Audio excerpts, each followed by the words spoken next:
Saya Henry Indraguna. Pekerjaan saya adalah pengacara. Saya mau menceritakan tentang kebaikan Tuhan yang sangat luar biasa dalam hidup saya. Singkat cerita begini, pada saat di bulan Maret, tanggal 4, 2020, itu malam harinya saya demam. Ya, kebetulan karena pekerjaan saya itu adalah lawyer, pengacara, saya harus keliling seluruh Indonesia. Dan pada saat itu kalau tarik ke belakang 14 hari, itu berarti saya ada di Manado. Karena kebetulan saya baru mendapatkan tugas untuk bersidang di kota Mobago. Nah, singkat cerita, tanggal 4 malam saya demam. Tanggal 5 saya minum obat biasa dulu, ternyata nggak turun. Akhirnya saya putuskan untuk memanggil dokter online. Kenapa saya memanggil dokter online? Karena saya takut di situ di televisi sudah mulai rame tentang COVID-19. Takut saya kalau masuk ke rumah sakit nanti malah saya diisolasi. Nah, tanggal 5 dokter datang ke rumah saya diinfus dengan antibiotik, diinfus dengan paracetamol, dan dikasih vitamin C selama 4 jam. Akhirnya panas saya turun. Saya cukup gembira dan luar biasa, puji Tuhan. Nah, besoknya saya sudah sempat jalan-jalan dengan keluarga saya ke Plaza Indonesia. Malam harinya ternyata saya demam lagi. Panas sampai dengan 40. Karena sudah demam panas 40, akhirnya saya stres, saya angkat tangan, saya menyerah, saya untuk masuk ke rumah sakit. Nah, pada saat itu saya diantar oleh istri saya masuk rumah sakit, yaitu Rumah Sakit Pondok Indah. Nah, di UGD atau IGD saya dirawat, diinfus, diambil darah, dicek bahwa cek trombosit saya, cek DB saya, tipes saya, dan leukosit saya. Terus dikasih obat antibiotik dan penurun panas, paracetamol, itu dimasukkan dalam badan saya lewat infus. Akhirnya dalam 3 jam kemudian saya sudah sehat dan diperbolehkan pulang. Puji Tuhan tuh yang kedua. Saya pulang seperti biasa, tidak ada kendala, tidak ada masalah. Selanjutnya sampai malam ternyata saya demam lagi. Dan demamnya udah mencapai 41. Karena saya cukup khawatir, akhirnya saya minta kembali ke rumah sakit untuk dirawat. Nah, selama rawat inap di situ, saya total rawat inap ada 5 hari. Hari pertama, kedua, ketiga, keempat itu prosesnya semakin hari semakin bagus. Jadi bukan semakin jelek, ya semakin bagus. Saya bisa makan, saya bisa mandi, bisa sikat gigi sendiri, ya. Nah, itu pun juga saya masih banyak tamu yang datang ke kamar saya. Nah, hari keempat saya diperbolehkan oleh profesor untuk pulang hari kelima. Nah, pada saat hari kelima ternyata pagi saya panas lagi. 38 sampai 39. Akhirnya profesor yang menangani saya ada 2, profesor dan dokter, menyarankan saya untuk diberikan obat untuk turun panas. Selanjutnya boleh pulang. Nah, saya diberikan obat penurun panas, akhirnya panas saya turun, saya pulang. Setelah saya pulang, ternyata sampai di rumah saya, di apartemen saya, malamnya saya demam lagi. Karena demam lagi, saya menghubungi dokter paru saya dan dokter profesor saya mengatakan bahwa saya panas lagi. Dari proses itu, besoknya saya merasakan keadaan badan saya semakin turun. Karena pada saat itu saya tidak bisa jalan, karena pada saat saya mau jalan, napasnya sudah tidak sampai. Napasnya pendek-pendek. Dan saya telepon ke dokter paru, disarankan untuk membeli oksigen. Setelah saya membeli oksigen, saya pakai oksigen ke toilet untuk buang air besar. Saya memakai oksigen, itu pun nggak bisa lama, karena kalau lama saya pusing, kepala saya udah kayak mau pingsan. Saya hanya bisa bernapas pada saat tidur. Makan semua dilakukan servicing di bed. Bahkan saya buang air kecil pun di tempat tidur. Itu dibantu oleh istri saya. Begitu beratnya hidup saya. Semakin hari semakin semakin turun. Nah, sedangkan obat tidak ada. Nah, saya kontak profesor mengatakan bahwa hasil lab akan keluar untuk swab saya. Dan akhirnya sore itu profesor telepon saya mengatakan saya positif COVID. Akan tetapi COVID ini COVID-19 atau COVID bukan. Di situ saya mendapatkan pukulan yang sangat berat karena itu pada saat pandemi COVID yang gelombang pertama ya.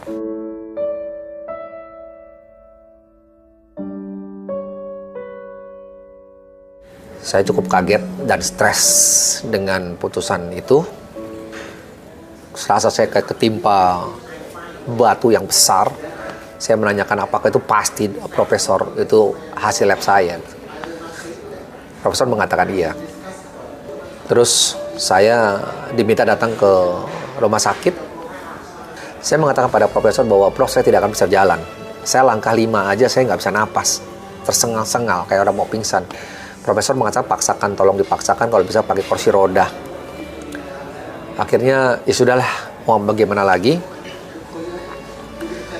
Hari itu saya ganti baju, saya pakai oksigen dengan volumenya cukup besar. Saya berusaha berjalan dari kamar saya menuju lift. Cukup luar biasa, saya nggak bisa napas sama sekali.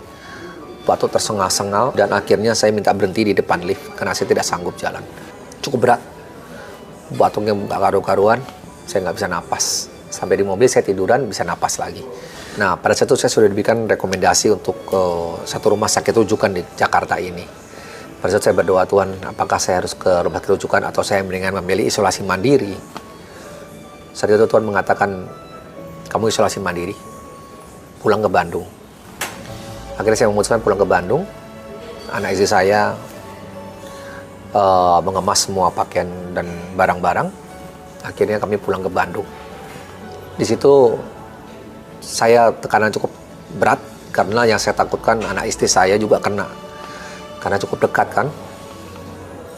Nah, pada saat itu karena saya tidak ada kerjaan, saya banyak melihat berita. Dan berita itu malah semakin imun saya semakin jelek, badan saya semakin kondisi semakin ketakutan karena ada yang mati, di sana mati, meninggal dan lain-lain. Ya, mati dan meninggal dan lain-lain. Stres saya, hidup saya. Nah, singkat cerita anak saya pun juga demam. Karena anak saya demam, saya pusing, saya minta istri saya untuk segera kirim ke dokter untuk memastikan everything is okay. Di situ tekanan saya cukup luar biasa sekali. Nah, pada saat malam itu istri saya bawa anak saya ke dokter dan saya ditemani oleh adik saya. Saya curhat sama adik saya. Saya tidak punya obat, nothing. Dan saya tahu ada dalam paru saya ada bom, ada pneumonia. Dan ini akan meledak kapanpun juga. Dan tadi malam, sebelum malam itu, napas saya yang kanan panas, yang kirinya dingin. Wah, saya merasa bahwa tidur pun juga ada kendala nih di dalam napas. Stres buat saya. Pada saat itu saya sudah berpikir negatif. Saya sudah selesai hidup saya. Wah, tekanan luar biasa, cuman saya berpikir tidak hanya diri saya sendiri, takutnya anak saya, istri saya kena semua. Itu yang buat tekanan saya jadi sangat berlebihan sekali. Dan malam itu saya udah nggak tahu lagi mau gimana. Dan saya sempat pamitan sama istri saya. Dalam otak saya cuman selesai hidup saya, bagaimana cara saya selesainya nanti. Itu saya sudah pikirkan. Malam itu saya mau tidur, istri saya nangis karena saya pamitan. Dan pada saat itu Tuhan berkata kepada saya, Henry, kesusahanmu cukuplah hari ini, hari esok adalah milikku. Kekhawatiranmu tidak akan menambah seasta jalan hidupmu. Itu yang didapatkan saya. Pada saat itu Tuhan berkata pada saya. Memang bicara iman sangat sulit. Tapi saya berpikir bahwa apapun saya khawatirkan nggak ada jalan, karena nggak ada obat. COVID tidak ada obat sama sekali. Saya udah nggak tahu harus bagaimana pada saat itu. Akhirnya saya cuma bisa berserah pasrah. Tuhan, saya pasrah. Apapun terjadi menjadi kehendak-Mu saja. Akhirnya saya pasrah. Saya tidak punya obat Tuhan, saya tidak ada obat. Aku serahkan pada Engkau. Pada saat saya tertekan paling dalam, saya tidak mau membuka telepon saya, tidak mau mengangkat telepon dan membalas WhatsApp teman-teman saya tidak ada keinginan. Karena dalam hati saya pada saat itu hanyalah bagaimana cara saya sembuh. Entah bagaimana Pak Gilbert telepon saya, Pastor Gilbert telepon saya angkat. Cuma katakan, Bung Henry bagaimana keadaan? Saya bilang, saya sakit Pastor. Boleh saya berdoa? Saya didoakan oleh Pastor. Itulah satu-satunya handphone yang saya angkat. Lain saya tidak pernah angkat. WhatsApp tidak ada saya angkat. Cuma Pastor Gilbert saja yang saya angkat. Saya didoakan oleh Pastor Gilbert pada saat itu. Nah, pada saat kemarin saya setelah sembuh, Pastor Gilbert telepon saya. menceritakan, saya cerita. Pastor ingat gak pada saat kemarin pastor telepon saya, itu di mana titik kritis saya dalam hidup saya yang paling parah. Saya tidak bisa makan, mual, muntah, berat badan saya hilang 7,5 kilo. Terima kasih Pastor Gilbert. Akhirnya saya kontak profesor memberikan diri. Di situ profesor mengatakan bahwa segera beli obat namanya hydroxychloroquine. Wah, saya kaget. Ini jawaban Tuhan, saya bilang. Nah, setelah itu saya suruh anak kantor saya untuk membeli obat tersebut. Dan ternyata obat itu sulit sekali ditemukan. Tuhan cuma tunjukkan 2 tempat dan itu sisanya terakhir 15 tablet untuk saya. Selanjutnya itu nggak ada yang jual lagi. Saya beli obat itu. Nah, sebelumnya saya minta sama istri saya untuk cari obat di internet. Kalau pneumonia itu apa obatnya? Dan istri saya mendapatkan azitromisin, antibiotik. Istri saya beli dan saya makan itu di hari itu juga. Nah, jadi sebelum saya makan hydroxychloroquine, saya makan azitromisin dulu. Saya makan hari pertama, wah itu rasanya di perut nggak enak karena emang cukup keras obat itu. Dengan saya bilang, ini 2 obat. Ini Tuhan yang kasih, saya bilang. Dimana tadi malam saya menginginkan obat dan hari ini Tuhan memberikan obat luar biasa. Obat inilah yang dari Tuhan. Saya makan dalam nama Yesus. Saya makan dalam nama Yesus. Jadi hari itu saya memakan azitromisin dan hydroxychloroquine. Begitu saya makan obat itu, saya dengan iman, ini obat dari Tuhan. Karena ada sukacita dalam hidup saya. 4 jam kemudian, saya minta digendong, karena itu di lantai 2, saya minta digendong ke bawah ke ruang tamu. Saya panggil istri saya untuk melihat saya. Saya mau coba jalan. Akhirnya saya jalan 4 langkah, bolak-balik tanpa sesak napas. Dalam waktu 4 jam itu. Puji Tuhan, haleluya. Istri saya menangis, anak saya menangis, semua meluk saya. Ada harapan baru luar biasa. Dalam 4 jam saya bisa disembuhkan dengan obat tersebut. Saya sembuh 4 jam. Tapi saya tidak berani jalan lagi. Saya bilang, Tuhan, besok saya coba lagi. Hari kedua, saya makan lagi 200 mg kali 2. Karena satu hari cuma makan 1 kali. Azitromisin tetap makan. Hari kedua, saya panggil anak istri saya lagi. Saya mau melangkah ke toilet lebih jauh lagi. Disaksikan oleh keluarga saya, keluarga dekat saya jalan. Jalan, luar biasa. Saya bisa jalan jauh. Dan hari ketiga saya bisa naik turun tangga. Ya. Hari keempat saya sudah normal. Tapi memang ada efek samping. Mata saya tidak bisa lihat berita-berita WhatsApp. Saya harus pakai kacamata plus 1,5. Dan kuping saya mendengung karena obat itu cukup keras. Akhirnya kita kontak ke profesor minta untuk diberhentikan hari kelima. Saya berhentikan hari kelima dan hari ke-7 sudah normal. Disitulah mujizat terjadi ya, luar biasa dahsyat. Dan selanjutnya saya sudah sembuh total. Ya. Terinfeksi sampai saya kena kurang lebih 14 hari. Setelah saya terinfeksi sampai dengan sembuh 14 hari juga. Jadi pas teorinya. Kalau namanya tumbuhnya imun ini bisa menetralisirkan dalam waktu 14 hari. Jadi Tuhan sungguh sangat baik. Hari ke-14 saya disembuhkan.